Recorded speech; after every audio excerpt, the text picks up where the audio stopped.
Մշտապես բարձրաձայնում ենք խնդիրների խնդիրը, վարչահայության արդյունավետության բարելավման, իրավաբանական ֆիկցիայի կիրառության եւ այլնի հետ կապված դատաների ծանրաբեռնվածության նվազման մասով, բայց այս վերջի մոտ մի 2 շաբաթ առաջ դատալեքսը սկսեցի ուսումնասիրել, հասկանալու համար արդյոք կիրառություն ունի այն նորմը, որ երբ որ վարչահայությամբ վնաս է պատճառվում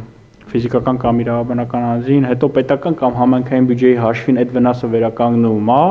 արդյոք պետությունը կամ համայնքը օգտվում է ռեգրեսիվ իրավունքից քաղաքորոշգրքով նախատեսված եւ վարչահայության հիմունքների ու վարույթի մասնորենքով նախատեսված ու հետադարձ պահանջ ներկայացնում է տվյալ համայնքային կամ հանրային ծառայողի նկատմամբ կամ քաղաքացիական ծառայողի նկատմամբ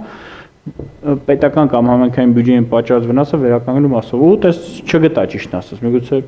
լավ չեմ փնտրել բայց առնվազն վերջի տարիների կտրված հին դատական ակտեր մի քանի բան տեսա որ ինչ որ տենց բաներ կար բայց հետո կարճվել էր հատկապես ՊԵԿ-ի կողմից պաշտ ծառայողների նկատմամբ ներկայացված հայցերի մասին է խոսքը հիմա միգուցե մենք նաև այդ ուղղությունը փորձենք զարգացնել տիկին նախարար սա զուտ առաջարկ է որ մտածում ենք չէ բոլորս ուզում ենք վարչահայությունը բարելավի կոնկրետ մեր ինդուստրիայում որը երկրի հնայում հարակից ու փոխկապակցված ացնցիալ ինդուստրիաների հետ միասին ապահովում է երկրի հնայում 1/5 մասնաբաժին լոկոմոտիվն է երկրի տնտեսության կառուցապատող գործարարների խնդիրը համար մեկ խնդիրը ոչ արդյունավետ վարչահայությունն է, որովհետև ուշացած օրը արժե գումար։ Խոշոր գումար։ Սա առաջարկ խնդրում եմ սրա մասով եկեք ուշադրություն դարձնենք ու ստացվում է մի հատ իրավիճակ, որ փաստացի անգործություն է ցուցաբերվում պետական եւ կամ համայնքային բյուջեի ահերի ոտնահարման տեսանկյունից, թե անելիք ունի դատախազությունը։ Համայնքի ղեկավարը կամ տվյալ կառույցի ղեկավարը չի նախաձեռնում իր աշխատակցի ոչ իրավաչափ վարչահայության հետևանքով պատճառած վնասի ռեգրեսի գործընթաց ու սենց էլի տիկին նախարար խնդրանքս եկեք այս հարցը շատ բարձր տեղում դիտարկեն որովհետև նույն էլի շատ խոսվեց բարեկային ծառայողի մասով վատ օրինակ է բայց փորձ ցույց է տվել որ հենց նույն բարեկային ծառայության օրինակը բերենք ավելի դից ակնհայտ որ բոլորին հասանելի նույն անձի նկատմամբ կայացում է վարչական ակտ հետո պետական բյուջեի հաշվին վնասի վերականգնում եւ այլն նույն մի քանի ամիս անց նույն բարեկային ծառայողը նույն ակտը կայացնում երկրորդ անգամ ու սա ամենապարզ sense մակերեսային օրինակն եմ վկայակոչում բայց բազմաթիվ միլիոնավոր դոլարների վնաս պատճառող ոչ արդյունավետ վարչահայություն է իրականացում, որի ծախսային բեռը կրում է Հայաստանի Հանրապետության պետական բյուջեն կամ կոնկրետ համայնքային բյուջեն, բայց տվյալ պաշտոնատա անձը լավագույն դեպքում ստանում է նկատողություն կամ աշխատանքից ազատում եւ վերջ, այսինքն չունի անձնական պատասխանատվության վախ, սակայն եթե ելներ անձնական պատասխանատվություն գրպանին կպնող ֆինանսական բնույթի, առնվազն որոշում կայացնելուց կլիներ զգաստ կամ անգործություն ցուցաբերուց լավ կմտածեր ցուցաբերի անգործություն թե ոչ շնորհակալություն շատ կարևոր հարց եք բարձրացնում մենք երբ այս հարցը քննարկել ենք միշտ երկու կարծիք իրար են բախվում մասնավորապես շատ չոր մեխանիզմներ որպես արձագանք պետք է լինեն թե չլինեն երկուսն էլ իրենց հիմնավորումներ ունեն ես չլինելու հիմնավորումը ասեմ որն ինձ համար իհարկե ընդունելի չէ մեկնաբանությունն այն է որ այդ դեպքում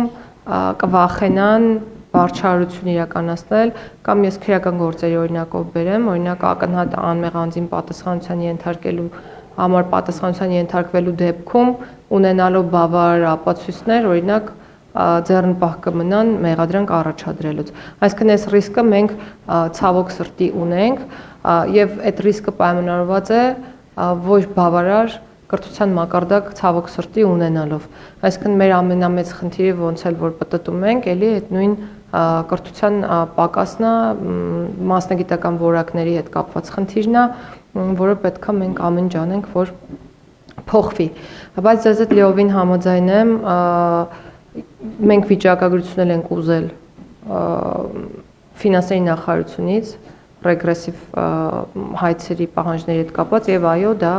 մեզ չի փոխում այդ վիճակագրությունը իրականում գրեթե չունենք իրավացի եք ու պետք է այս ինստիտուտը զարգացնենք որպեսզի նաեւ հանրային ծառայողները պատասխանատու լինեն իրապես պատասխանատու լինեն իրենց կողմից կայացվող որոշումների համար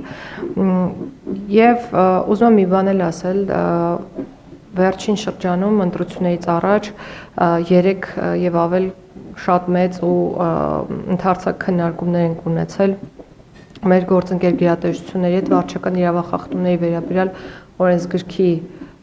համատեքստում ըստ էության կարելի ասել վերջնականացրել ենք նախագիծը եւ ապագայում շատ կարճ ժամանակահատվածում կարծում եմ որ պետք է այն քննարկվի կառավարության որոշում ստանալու համար դրա ընդունելու վերաբերյալ եւ քանի որ փաթեթը շատ մեծ է ձեր ուշադրությունը կուզենամ նաեւ այս հարցին հրավիրել կհրապարակենք իհարկե լրացված լրամշակված տարբերակը եւ ձեզ կխնդրեմ որպեսզի ոլորտում փորձ ունեցող փորձագետները արձագանքեն մեզ ու նաեւ կան մեզ հետ քննարկման այդ հարցի առնչությամբ շնորհակալություն